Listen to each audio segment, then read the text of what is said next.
Okay, back with Ben Fulford, our final segment. He is in Tokyo. I am not in Tokyo.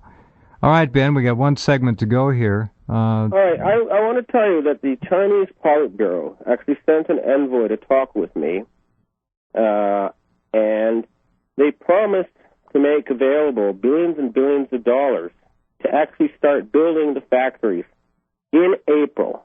The technology's already been looked at, the testing has been done, and we're going to start building the stuff in April. Mm-hmm.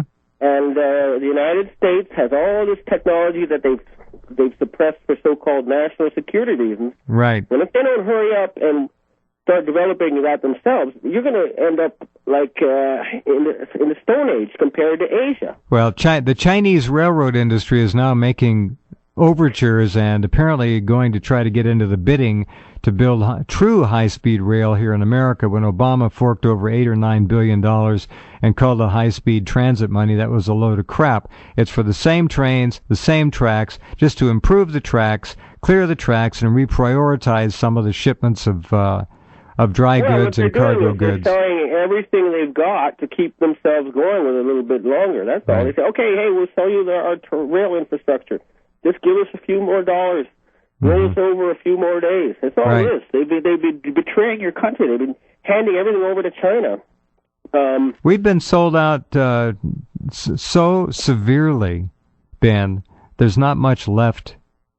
We are at the end here. They've killed the goose that lays the golden egg. They cannot milk any more out of you. They've drained you dry. Well, even Bernanke, see, here's Bernanke's game. Here's the end game for Bernanke.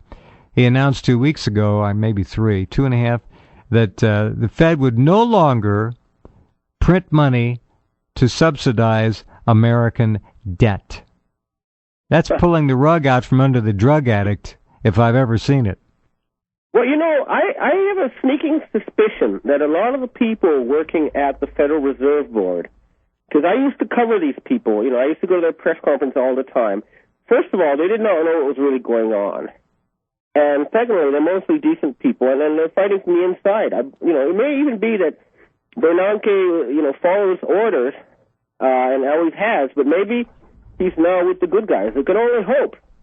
The more people turn over, the better. It's like rats deserting a sinking ship. That's fine. Desert, by all means. I got contacted by someone claiming that they were sent by Dick Cheney, saying, look, he's just a think tank guy. He just, comes up with stuff they ask him to think about. And he's trying to paint himself as one of the good guys now. Well, if you hit someone like him and his network come on side, fine. It's better late than never. He's a psychopath, and he's never going to turn himself into a good guy. Well, no, but the point is that they're trying to at least change stripes, even at that level. It means they're running scared. They know that the game is ending. I don't think they're running scared at all. I think that they're they're very arrogant. It seems like they're totally in charge, and they're overconfident. They think they're going to pull another fast one out. They believe that they're going to just keep doing this forever. But I guarantee you that if you see things from the highest level of the world, like if you're in the Kremlin or in the Chinese Politburo or you're in the British royal family, you know what's going on at the very top levels. You see these guys are extraordinarily isolated now and scared old men. I guarantee it.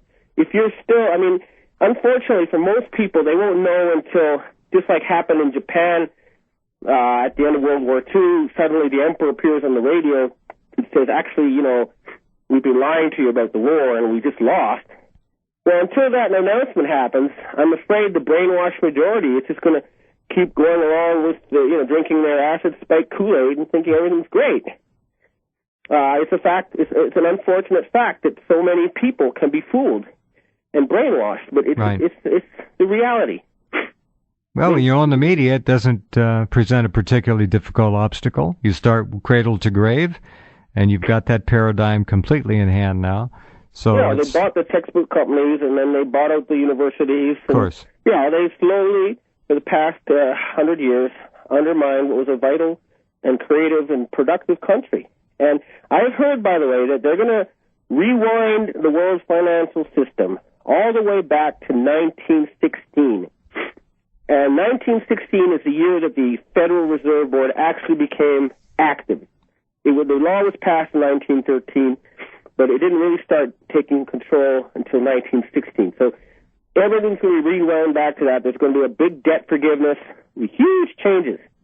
And I'm hearing this from people in the British royal family, from people connected to the Chinese Politburo, and from people at the highest levels of the Japanese government. So they know it. And there's, like I say, a fierce battle raging right now in Washington, D.C., and I suggest you check out Supreme Court Justice Roberts and see what he's up to, because he's a key man in this battle. He's sort of helping guard the last sort of fortress of the Zionists and their dollar printing machine. But I'm hearing it very soon, possibly within 10 days. Now, I hate making predictions based on specific dates because, like I say, this is a war, and in a war there are two sides.